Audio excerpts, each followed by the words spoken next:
नमस्कार दोस्तों, हिमाचल अलर्ट की अपडेट में आपका हार्दिक स्वागत है। दोस्तों, हिमाचल प्रदेश शाम की बड़ी और अहम खबरों की जानकारी आपको देंगे। तो चलिए दोस्तों, वीडियो को शुरू करते हैं और हिमाचल प्रदेश शाम की बड़ी और ख़ास खबरों का सिलसिला शुरू करते हैं। तो दोस्तों, सबसे पहले बात करते हैं हिमाचल प्रदेश के आउटसोर्स कर्मचारियों पर क्या अपडेट रहने वाली है। काफ़ी लंबे अरसे से जो है हिमाचल प्रदेश के तमाम विभागों के 40,000 आउटसोर्स कर्मचारी पॉलिसी की मांग कर रहे हैं। ऐसे में हिमाचल प्रदेश के मुख्यमंत्री श्री जयराम ठाकुर ने जो है हिमाचल प्रदेश के आउटसोर्स कर्मचारियों को यह आश्वासन और पूर्ण रूप से घोषणा की है कि उनके लिए रेगुलाइजेशन की पॉलिसी बनाई जाएगी। धरातल पर सब कमेटी का गठन कर लिया गया था। सब कमेटी के जो चेयरमैन थे ठाकुर महेंद्र सिंह को बनाया गया था और आज जो है हिमाचल प्रदेश के सब कमेटी के अध्यक्ष ठाकुर महेंद्र सिंह ने जो है आउटसोर्स कर्मचारियों को जो है बड़ी राहत यहाँ दी है। तो देखिए दोस्तों, विस्तार से ये जानकारी। आउटसोर्स कर्मचारियों की बात करें तो आउटसोर्स कर्मचारियों के लिए आज एक अच्छी खबर है, बड़ी खबर है, खुशी की खबर है कि कैबिनेट सब कमेटी के चेयरमैन महेंद्र सिंह ठाकुर आउटसोर्स के लिए बनाए गए हैं। मुख्यमंत्री भी संकेत दे चुके हैं। खासकर जिस प्रकार से विधानसभा के दौरान आउटसोर्स के जितने भी कर्मचारी वहां पर पदाधिकारी आए थे, उन्होंने संयम दिखाया। मुख्यमंत्री के पक्ष में नारेबाजी करते हुए सरकार के समक्ष उन्होंने शालीनता से ये मामला रखा। इसके बाद आज महेंद्र सिंह ठाकुर ने ये ऐलान किया कि 28 मार्च को आउटसोर्स पर बैठक बुलाई जाएगी, मीटिंग की जाएगी। मंडी में ये बैठक होगी और इसमें आउटसोर्स के पदाधिकारी बुलाए जाएंगे। ये साफ इंडिकेशन मिलते हैं कि मंडी में अगर बैठक आउटसोर्स की हो रही है और कैबिनेट सब कमेटी के चेयरमैन महेंद्र सिंह ठाकुर इस कमेटी की अध्यक्षता कर रहे हैं और इसमें बाकायदा आउटसोर्स के पदाधिकारियों को, यानी कि आउटसोर्स जो बाकायदा एसोसिएशन बनाई गई है, संघ बनाया गया कर्मचारियों का, उसके पदाधिकारियों को अगर खुला न्योता इस बैठक में दिया गया है, इशारा साफ है। सरकार आउटसोर्स कर्मचारियों के लिए बड़ा ऐलान कर सकती है, उनके लिए ठोस नीति बना सकती है। हालांकि ये सरकार ने भी कई बार कहा है, जिस प्रकार से सुप्रीम कोर्ट में एक मसला, सुप्रीम कोर्ट का एक फैसला है, उस आधार पर इन्हें रेगुलर करना इतना आसान नहीं होगा।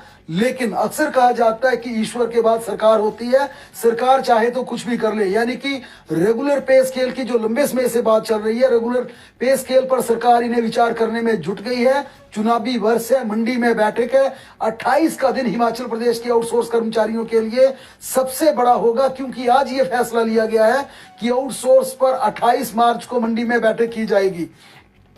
हालांकि मंडी का संदर्भ है तो मंडी को लेकर केजरीवाल भी मंडी में आ रहे हैं। आम आदमी पार्टी जिस प्रकार से जेओए मामले पर, क्योंकि सुप्रीम कोर्ट ने एक और आदेश पारित किया है, एक और फैसला सुनाया और इस बार 447 यानी कि पोस्ट कोड संख्या 447 पर सुप्रीम कोर्ट ने फैसला सुनाया। क्योंकि ये मामला जिस प्रकार से लिटिगेशन की ओर बढ़ता जा रहा है, पहले 556, 817, हालांकि 817 वाले बार बार कह रहे हैं हमारा कोई कसूर नहीं है, हमारे आप रिजल्ट डिक्लेयर कर दीजिए, हमें आप नियुक्ति पत्र दे दीजिए, बिना वजह से हमें लटकाया। लेकिन जिस प्रकार से सरकार ने सही ढंग से इस मामले को ना हाई कोर्ट में उठाया है, ना ही सरकार आगे इस पर एक अच्छी कार्रवाई कर पा रही है, इसी कारण ये मामला इस तरह लटक चुका है कि अब 447 वालों ने भी सीएलपी दायर कर दी है और हाई कोर्ट में ये केस एडमिट हो गया, माफ कीजिए, सुप्रीम कोर्ट में ये केस एडमिट हो गया है। और 447 वालों ने अपनी सीएलपी में, अपनी पिटीशन में ये कहा है कि उनकी भर्ती भी आरएनपी रूल्स के तहत होनी चाहिए थी, क्योंकि 1470 पदों पर यह भर्ती की गई थी 447 की। और इसके लिए कैबिनेट में एक फैसला हुआ था, क्योंकि शुरुआती दौर की यह भर्ती थी, उस दौरान सभी प्रकार के डिप्लोमा को सरकार ने मान्य कर लिया था। बाद में कैबिनेट में मंत्रिमंडल की बैठक में यह निर्णय लिया गया था कि इस भर्ती के लिए जितने भी डिप्लोमा दिए गए हैं उन्हें मान्य किया जाए, उन्हें वैलिड किया जाए, उन्हें पात्र माना जाए, उन्हें लीगल माना जाए। मंत्रिमंडल के इस फैसले के बाद 470 पदों पर भर्ती हुई थी। अब इस भर्ती से बाहर हुए तमाम उन अभ्यर्थियों ने सुप्रीम कोर्ट का दरवाजा खटखटाया है और उनका कहना है कि जिस प्रकार से सरकार ने फैसला लिया, जिस प्रकार से सरकार ने उन्हें नजरअंदाज किया, सरकार ने हर तरह के डिप्लोमों को अनुमति दे दी, कैबिनेट में उस फैसले को मान्य कर दिया। और इसी तरह से जब दूसरी भर्तियों के मामले सुप्रीम कोर्ट में गए, हाई कोर्ट में गए, तो हाई कोर्ट में ये कहा था कि जिस प्रकार से आपने आरएनपी रूल्स के तहत भर्ती की है, भर्ती उसी प्रकार से होनी चाहिए।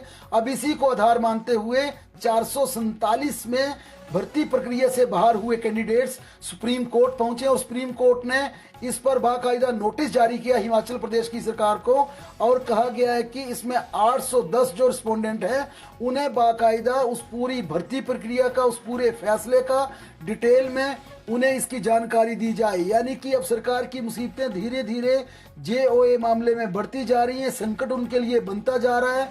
ये तीनों ही भर्तियां इस समय लिटिगेशन में जा चुकी हैं, अदालत में जा चुकी हैं। पहले से ही 817 वाले बार बार सरकार पर दबाव बना रहे थे कि उनकी भर्तियां घोषित कर दी जाए, लेकिन अब जिस प्रकार से 447 का मामला भी सुप्रीम कोर्ट पहुंच गया है, हालांकि इसमें भर्तियां हो चुकी हैं, लोग रेगुलर हो चुके हैं। 2018 में 1417 पदों पर ये भर्ती हुई थी और इन्हें अब कॉन्ट्रैक्ट पर भर्ती के बाद ये लोग रेगुलर भी हो चुके हैं। लेकिन इस भर्ती से बाहर हुए तमाम लोग अब ये गुहार लगा रहे हैं कि उन्हें न्याय दिया जाए। उन्हें कम से कम अदालत में उन्होंने ये दरवाजा खटखटाया है कि आरएनपी रूल्स के तहत भर्ती की जाए। और यहाँ पर पेंच जो है वो डिप्लोमा को लेकर है। डिप्लोमा क्या सरकारी डिप्लोमा था या निजी किसी कंप्यूटर का डिप्लोमा था, किसी प्राइवेट डिप्लोमा वाला लिया गया। इनकी कई प्रकार की इसमें बातें कही गई हैं और साफ तौर पर यह कहा गया कि डिप्लोमा वही मान्य किया जाए जिस डिप्लोमे को एक सरकारी सिस्टम से जारी किया गया है। बहरहाल इसके बाद बात करेंगे हिमाचल प्रदेश में रेगुलराइजेशन को लेकर, क्योंकि जितने भी हिमाचल प्रदेश में कर्मचारी हैं जिनका 2 साल का टेन्योर पूरा हो चुका अनुबंध के आधार पर, उन्हें लगातार आस है कि सरकार उन्हें रेगुलर नहीं कर रही है। लेकिन कार्मिक विभाग से इसके आदेश जारी हो गए, इसकी फाइल भेज दी गई है। अब इस पर एसीएस फाइनेंस कल आएंगे और अब ये उस फाइल पर जो प्रोसीडिंग चली है इस आधार पर 31 मार्च 2022 तक 2 साल का कार्यकाल पूरा करने वाले तमाम डिपार्टमेंट्स के अनुबंध वाले कर्मचारी नियमित हो जाएंगे। पहले सरकार ने 30 सितंबर मॉडल की रेस से बाहर है 11 करेंगे। हिमाचल प्रदेश की जयराम सरकार ने पेंशन पर एक बड़ा फैसला लिया था और ये कहा था कि हिमाचल प्रदेश में 60 साल से अधिक आयु के सभी लोगों को पेंशन दी जाएगी। इसी बीच आज नोटिफिकेशन भी जारी की गई जिस प्रकार से मुख्यमंत्री की बजट अनाउंसमेंट थी कि पेंशन के लिए आय सीमा 50,000 रुपए कर दी गई है। घोषणा के बाद सामाजिक न्याय एवं अधिकारिता विभाग ने बाकायदा इसकी नोटिफिकेशन जारी कर दी है। 8 वर्ष के बाद आय सीमा बढ़ाई गई है। 2014 में 35,000 की आय सीमा थी, इसके चलते कई लोग पेंशन सुविधा से वंचित थे।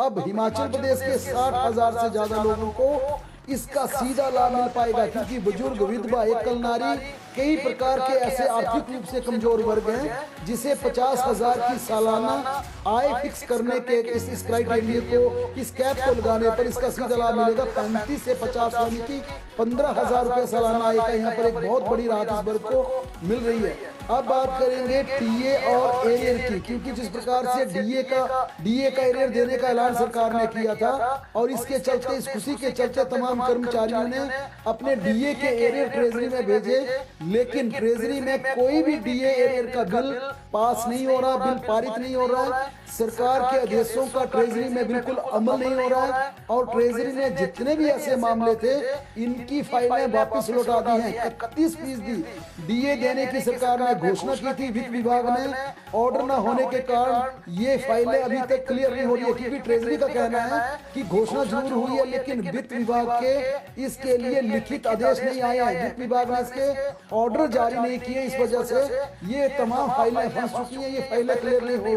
हो रही हैं। अब बात करेंगे हिमाचल प्रदेश में शराब को लेकर जिस प्रकार का आगे बात करते हैं दोस्तों, हिमाचल प्रदेश में एनटीटी भर्ती प्रक्रिया पर क्या अपडेट रहने वाली है। एनटीटी संस्थानों की जांच के बाद होगी प्री प्राइमरी शिक्षकों की भर्ती। कोर्ट केस से बचने के लिए एनसीईआरटी से मांगी संस्थानों की लिस्ट। तो हिमाचल प्रदेश में प्री प्राइमरी स्कूलों में 4,000 शिक्षकों की जो भर्ती है, नर्सरी टीचर ट्रेनिंग संस्थानों की जांच के बाद होगी। कोर्ट केस से बचने के लिए सरकार ने जो है national counselling for teacher education से जो है संस्थानों की जो लिस्ट है उसको जारी करने की मांग की है। नर्सरी और केजी कक्षाओं के लिए शिक्षकों की भर्ती प्रक्रिया शुरू करने से पहले जो है शिक्षा विभाग एनटीटी से प्राप्त संस्थानों की पड़ताल करना चाहता है। तो ये एनटीटी भर्ती प्रक्रिया पर अपडेट रहने वाली है। आगे बात करते हैं दोस्तों, हिमाचल प्रदेश के स्कूलों में 850 आईटी शिक्षकों के पद खाली। हिमाचल प्रदेश के सरकारी स्कूलों में लेक्चरर कंप्यूटर साइंस के लगभग जो है 850 से अधिक पद खाली चल रहे हैं। हिमाचल प्रदेश के मुख्यमंत्री श्री जयराम ठाकुर जो है इस कंप्यूटर शिक्षित युवाओं ने जो है गुहार लगाई है कि उनकी जो है ये भर्ती प्रक्रिया जो काफ़ी समय से रुकी हुई है उनको करवाया जाए। और हिमाचल प्रदेश सरकार इन नियमों को उच्च न्यायालय में वर्ष 2017 में जो है चुनौती दी गई थी, लेकिन 5 वर्ष बीत जाने के बाद भी ये केस अभी तक नहीं सुलझा है। तो हिमाचल प्रदेश में जो है 40,000 से अधिक कंप्यूटर शिक्षित युवा जो है लंबे अरसे से जो है भर्तियों का इंतज़ार कर रहे हैं। आगे बात करते हैं दोस्तों, हिमाचल प्रदेश में जेएफटी शिक्षकों के 250 पद खाली। हिमाचल प्रदेश में जेएफटी भर्ती पर सरकार कोई निर्णय नहीं ले रही है। ऐसे में जो है हिमाचल प्रदेश के जिलों में जो है 250 से अधिक पद जेएफटी के खाली चल रहे हैं। ऐसे में हिमाचल प्रदेश के मुख्यमंत्री श्री जयराम ठाकुर से जो है यह गुहार लगाई है कि जेएफटी की जो भर्ती प्रक्रिया है उनको टाइम से करवाया जाए। आगे बात करते हैं दोस्तों, पीडब्ल्यूडी विभाग की भर्ती प्रक्रिया पर क्या अपडेट रहने वाली है। काफ़ी लंबे अरसे से जो है ये भर्ती प्रक्रियाएं रुकी हुई हैं। 5000 बेलदारों की भर्ती प्रक्रिया इसमें होनी है। पीडब्ल्यूडी विभाग जो है पॉलिसी को लेकर जो है अभी तक कोई अपडेट नहीं दे रहा है। शिक्षा विभाग की जो पॉलिसी है मल्टी टास्क वर्करों की, वो भी पीडब्ल्यूडी विभाग नहीं मान रहा है कि उसकी पॉलिसी के तहत जो है ये भर्ती प्रक्रिया नहीं करवानी है। वही आईपीएच विभाग की जो पॉलिसी बनाई गई थी पैरा वर्कर की, उस पॉलिसी में भी पीडब्ल्यूडी विभाग नहीं मान रहा है। पीडब्ल्यूडी विभाग चाहता है कि पीडब्ल्यूडी विभाग की जो भर्ती है उसके लिए नई पॉलिसी का गठन किया जाए। इसको लेकर कैबिनेट में पिछले एजेंडा तो रखा गया था लेकिन चर्चा नहीं हो पाई थी, लेकिन अब जो है अगली कैबिनेट बैठक में जो है इस एजेंडे को लगाया जाएगा और देखें क्या अपडेट आता है। तो ये थे आज के खास अपडेट, बने रहें हिमाचल अलर्ट के साथ। Thank you.